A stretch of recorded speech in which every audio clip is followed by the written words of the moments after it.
कभी कभी जिंदगी में ऐसे पल आते हैं जब सारी मेहनत बेकार लगने लगती है। हर कोशिश नाकाम लगती है और दिल में सिर्फ एक सवाल उठता है, क्या भगवान वाकई हमारी सुनते हैं? लेकिन जब किसी माँ का विश्वास अडिग हो तो भक्ति सिर्फ पूजा नहीं रहती, वो बन जाती है किस्मत बदलने की ताकत। आज की यह कहानी है एक ऐसे परिवार की जहां माँ की भक्ति और बेटे की मेहनत ने न सिर्फ सूखे खेतों में हरियाली लौटाई, बल्कि पूरे गांव को भक्ति का सच्चा अर्थ सिखाया। उत्तर प्रदेश के एक छोटे से गांव में राधे श्याम नाम का एक साधारण किसान अपने परिवार के साथ रहता था। परिवार में उसकी पत्नी सीता, एक बेटा गोपाल और मां पार्वती देवी थीं। राधे श्याम मेहनती था, लेकिन किस्मत उसका साथ नहीं देती थी। कभी फसल खराब हो जाती तो कभी बारिश न होने से खेत सूख जाते।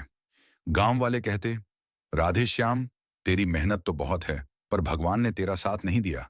वह मुस्कुरा देता और कहता, भगवान भी उसी की मदद करता है जो हार नहीं मानता। लेकिन मन के अंदर एक डर था, कहीं एक दिन सब कुछ न खो दूं।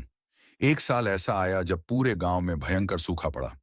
कुएं सूख गए, तालाबों का पानी गायब और खेतों की मिट्टी फटने लगी। राधे श्याम के पास जो थोड़ा बहुत अन्न बचा था, वो भी खत्म होने लगा।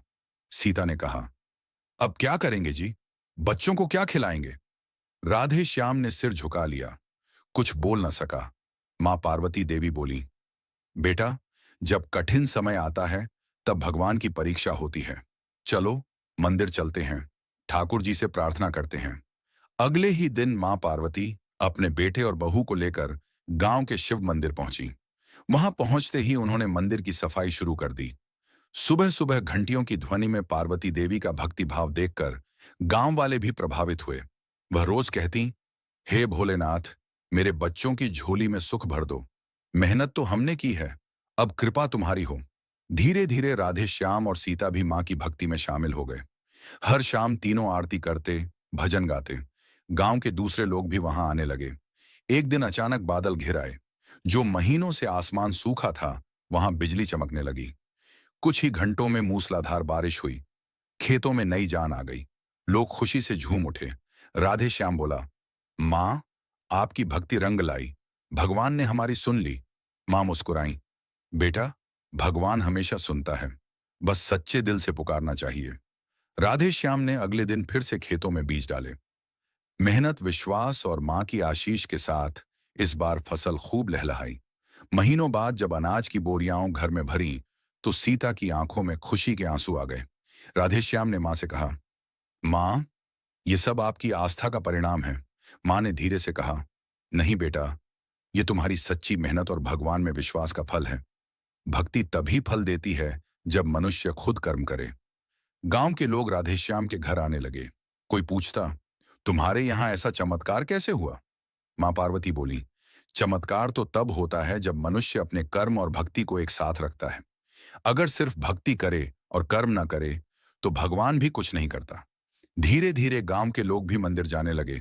सबने मिलकर वहां सफाई रखी, भजन गाए और आपसी सहयोग का भाव बढ़ाया। मंदिर अब सिर्फ पूजा का स्थान नहीं रहा, बल्कि गांव की एकता का प्रतीक बन गया।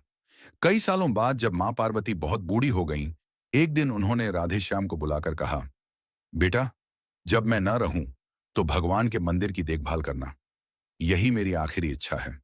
कुछ दिनों बाद मां ने शांति से अंतिम सांस ली। राधे श्याम और सीता ने मां की इच्छा के अनुसार मंदिर की सेवा जारी रखी। हर साल गांव में भक्ति सप्ताह मनाया जाने लगा, जहां गरीबों को भोजन, बच्चों को शिक्षा और बुजुर्गों को सम्मान दिया जाने लगा। भक्ति का अर्थ केवल पूजा नहीं, बल्कि सच्चे कर्म से भगवान का साथ देना है। मां की आस्था और विश्वास हर घर का सबसे बड़ा आशीर्वाद होता है। जब परिवार एक साथ होकर भक्ति और मेहनत करता है, तो कोई कठिनाई स्थायी नहीं रहती। ईश्वर उनकी मदद करता है जो खुद अपनी मदद करते हैं।